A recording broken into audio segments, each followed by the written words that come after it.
Yo, man. Does anybody know where the no access Earth is?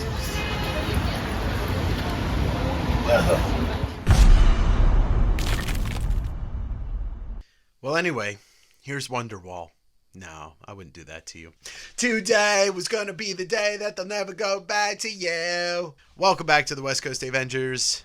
Hello, my friends. God save the Dave. All of my feeble attempts at British accents, I apologize to anybody that's actually British. If you want, next time you see me on the streets, you could say, "Oi, you fucking wanker!" Alright, so part 2 of the London trip. Now, obviously, the gist of the London trip was originally to go see Blur at Wembley Stadium, which was the last full day I was there. I did forget to mention in the last episode 2 other stores that I went to. One was called Jam Bookshop, which is actually a small little cute shop that mostly focuses on self-published and indie stuff that also has like a little art space for original art to do gallery showings. And the owner there, which I believe his name was also David, very friendly guy. He recommended me the graphic novel adaptation of The Man Who Laughs by Victor Hugo, and it was actually a fantastic read. So I bought a copy of that, which turned out to actually be signed and sketched by the artist. That was just a fun little shop to visit, and I wanted to support every shop no matter what, so that was one of those stores where I just walked in and I talked to him and I said, what do you recommend from somebody that, you know, some local published stuff. The other shop I went to was a bookstore. I can't remember the name, but it was a used bookstore. I'll flash the name on the screen. The name of the shop is called Skoob Books. It's books backwards. Skoob. It's a cute little shop that's in this downstairs, and it is heralded as one of the best used bookshops in London. It was a lot of fun to look through it. It was really charming, had that kind of library, old bookstore feel, and I dug around until I found the graphic novels.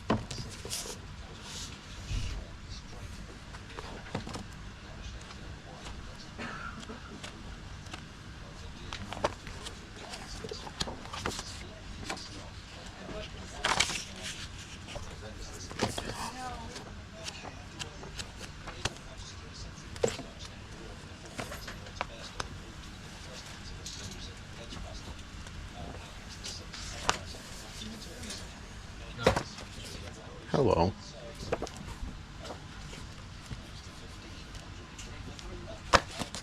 See Todd by Todd. Oh, that's cool text. But I did find some cool Box Tree Marvel graphic novels from the 90s. I guess Box Tree's a publisher there. And the first one is Uncanny X-Men graphic novel called Executions. I bought it mainly for the cover. This is my favorite Jim Lee image of all time. And this is the cover of X-Men 268, I believe. Yes, this issue specifically is such a great issue. Just a solo story that features Black Widow, Captain America, and Wolvie. The first page is that opening splash with Captain America diving into the swords. Like, Captain America's never looked more badass than in this first page. And then found 2 other trade paperbacks there. Obviously, I'm going to buy them. See Todd by Todd. The first 5 issues or 6 issues of the Todd McFarlane run on Amazing Spider-Man. I just thought these were pretty cool because we don't have those in the States. Also found this, which is a gift that's going to Criterion Comics, John. This is a God of War trade paperback, which is a very out-of-print book.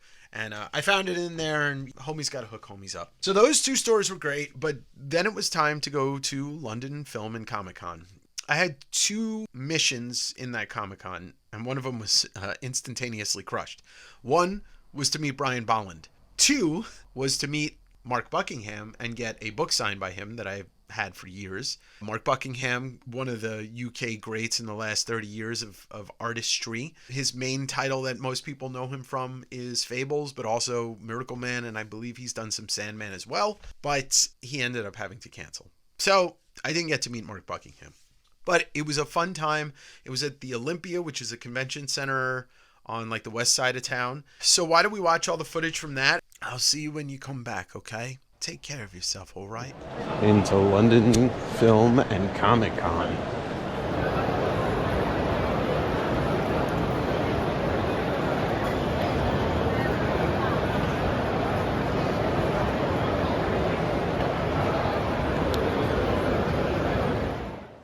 I truly didn't know what to expect from a con like this, especially with so many guests that were in film and TV, but I figured I was there, I might as well. And I honestly was not disappointed. I really enjoyed it. The first table that I went to, I could have bought every single book at this table and been happy.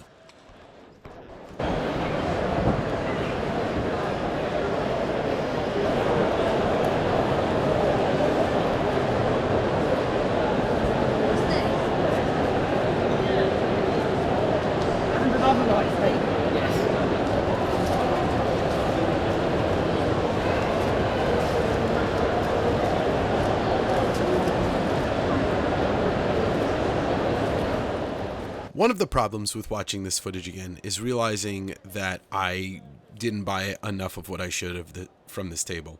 And it's okay, you know, I only had so much room to bring stuff home, so I had to choose wisely. But looking at this stuff again, I really absolutely love this entire box.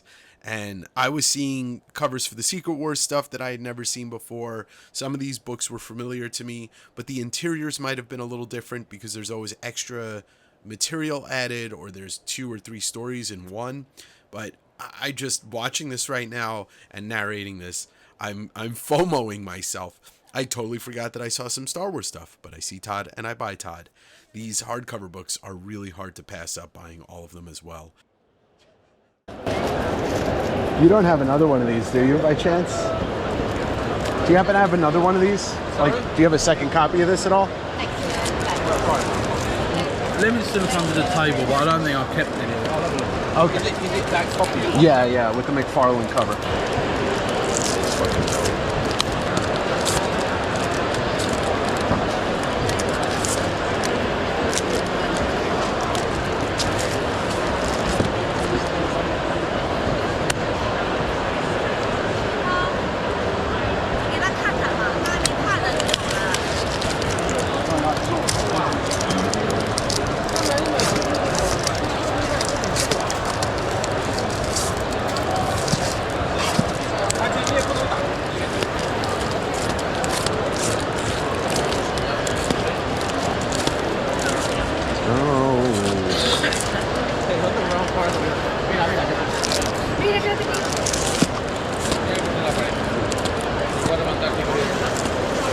Did you do 35? It comes to 38. Yeah. Cool.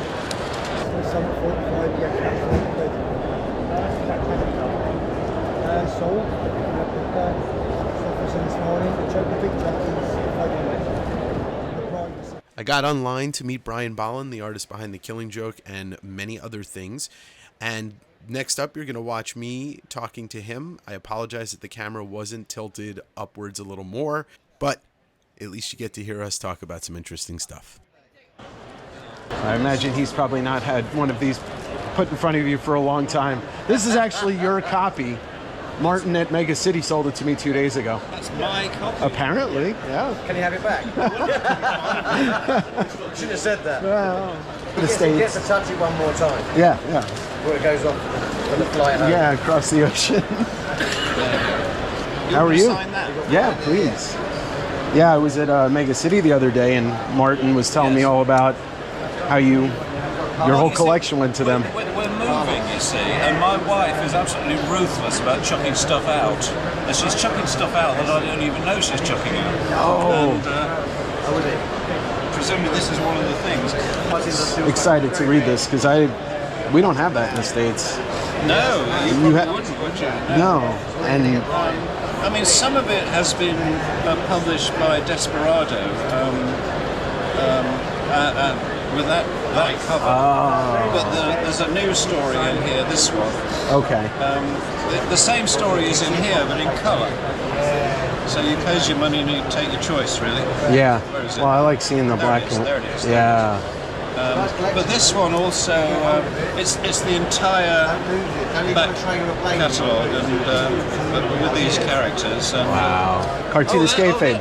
Oh yeah, we did an interview, didn't we? We've done a couple of interviews. Well, you've done it, but I bet they'd want to see this. Well, show it to them. Maybe I should buy 2 copies and send it to them. Yeah, buy 5. Why stop at Yeah, 2? I'll buy 2 more. No, those interviews that you did with them are fantastic. The walkthroughs of the books. They're very thorough. Yeah, I love it.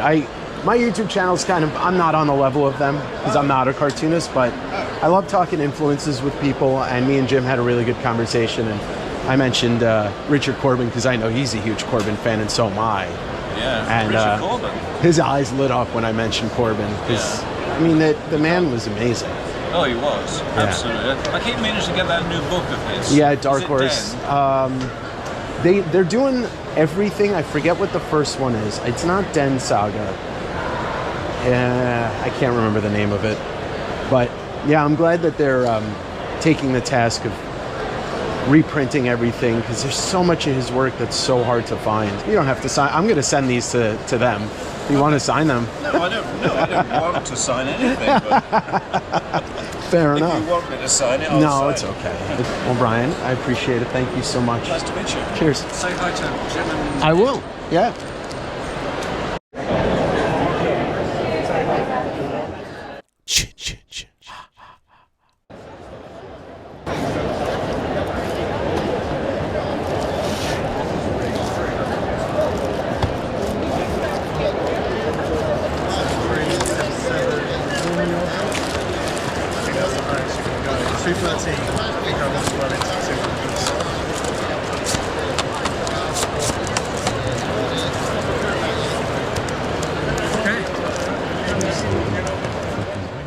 This was one of the only other tables that I found that had the UK vintage oversized stuff. And some of the prices on this stuff was great. Once again, it was very, very tough to decide what to buy. For the regular books, pretty much the entire show, I found everything to be a little bit overpriced for my taste. But I think it's because it's the idea of the American stuff is imported and the UK stuff isn't. We've got Whatnot here. They used to be a great company, but now they suck. Anarchy in the UK. It's coming sometime, maybe.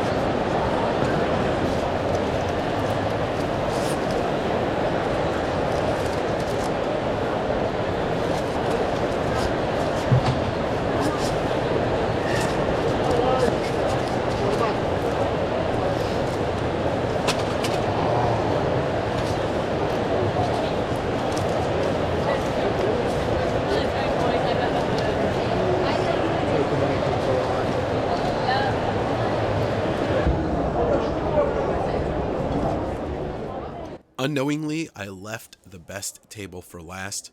This was the last one to hit before my exit, and once again, I had a very, very tough time deciding what to buy. I could have bought every single one of these Spider-Man magazines and been happy, but unfortunately, I did have to choose. The cool thing about these Spider-Man books, above everything else, is seeing old Spider-Man art that's new to me. You know, you think you've seen everything between Amazing Spider-Man and early Spectacular and Web and Marvel Team Up, and then you start seeing stuff like this and your mind gets blown all over again. And that's why I think they are so unique, and I think a lot of people are missing out that don't know about these. Now, like I said, I could have bought them all, but I didn't. The guy running the table gave me a really good deal when I ended up picking up a nice little stack of stuff. I've got to go to see it's a stand no, you can't do it, it's a single CD. It won't send the thing, you've got to send the thing BCS. That one will have to send it. But it's unsigned, pretty good. Have a good day. Yeah, got done for it. It's very good.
bouncy. That was a lot of fun. I picked up a shit ton of stuff at the convention. I probably would have bought more, but my bag was getting really heavy. The first dealer I went to and the first book I saw that I bought turned out to be one that I was looking for on this trip, and that's an Amazing Spider-Man annual. This is 1990. Now, I skipped the 1989 like an idiot, not realizing that there was McFarlane art inside, but this is, I believe, the only Spider-Man UK annual that has Todd on the cover. These are hardbound books. This encompasses, I want to say, 303, 304, and 305 or something like that. You just can't find this shit in the States, and I had to buy it. It was only 13 pounds, which is a steal, because I think there's only one on eBay, and it's several $100s. That was the first thing I bought. You got to see me meet Brian Bolland. He was really sweet. He talks a lot, which is great, because sometimes you meet some of these guys at conventions and they don't want to talk because, they've been talking all day. And so he was really talkative, to the point that like line that I was on, which was maybe like 30 people long, took over an hour. But it was okay. I bought a copy of the Shift magazine, the Actress and the Bishop. It was a work that was collected. I never read it. He does the interiors, and it's kind of rare because he doesn't do too many books with interiors anymore. So I got this copy signed. I ended up buying 2 copies to send to the Cartoonist Kayfabe guys. It was just really nice talking to him. And then you saw last episode, I got that book signed. That was his personal copy that he gave to Mega City, and then Mega City sold it to me, and I got it signed by Bolland. Funny how that worked around. A couple other key pickups. I picked up this Foom number 13. I'm not going to pass up Foom. And when you see Foom, you buy Foom. Foom, doom, doom, doom, boom, boom, boom, zoom, zoom. I need sleep. The other 2 bigger pickups, I got a mighty Spider-Man Comics Weekly number 39 from 1973. I believe that covers the 3rd appearance of the Lizard. Couldn't pass it up. I just happened to ask somebody about this, and they had a first Captain Britain, so I bought it. It's Captain Britain number 1, 1976, the first appearance of Captain Britain. This predates his first appearance in Marvel Comics. Number 8 is the first appearance of Betsy Braddock, who we know is Psylocke. But overall, the London Film and Comic Con, was interesting. It's much like a pop culture con that we get here in the States these days. But there were a lot of comics dealers there. Prices were pretty good. Like that first dealer I went to that had kind of just normal prices. And I love that. It seems that the UK stuff isn't so sought after in the UK. I guess that kind of makes sense. But it's so unique. You don't get it here in the States. There were a lot of comic creators there. Not too many names that I knew. I did get to meet Simon Bisley. Unfortunately, his commission list was all full. But I talked to him for a minute, shook his hand. He's going to be at Rose City Comic Con in Portland, so I'll see him there. It was a lot of fun just to experience a comic convention. The cosplaying was great, and just like the people watching was great. I don't think there's a lot of slabs that people import into the UK, so the couple of dealers that did have slabs, people were like feverishly looking through them. That was pretty much my entire London portion of the trip. Mega City, Jam, Gosh Comics, Notting Hill Book Exchange, Forbidden Planet, and the Comic-Con. And then Blur. Yeah, Forbidden Planet is like the hot topic of comic stores, I guess you would call it. You know what? I think you guys need to see Forbidden Planet through the eyes of somebody else. And that somebody else is, well, Comic Tim.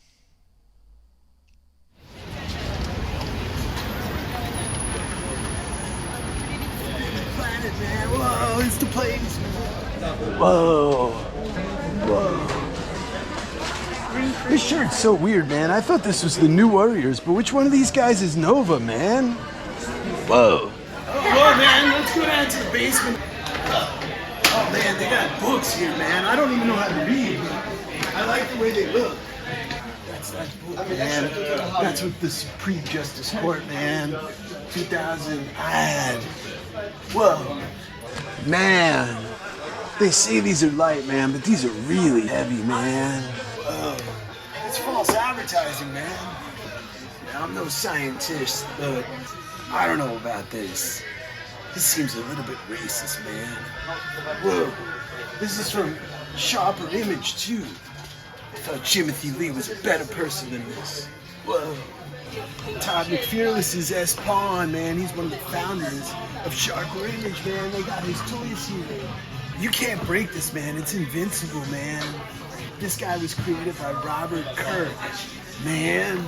Thanks, Comic Tim, for giving us a tour of Forbidden Planet, talking about things that I don't think any of that is correct. And I'm sorry if Comic Tim offends you, but unfortunately, he came with me to London and there was nothing I could do. Anyway, that will wrap up this portion of the trip, but still have Edinburgh, the rest of Scotland, and Glasgow, which was about 8-9 days more. Stay tuned. Coming next week. Do the thing. Are you tosser?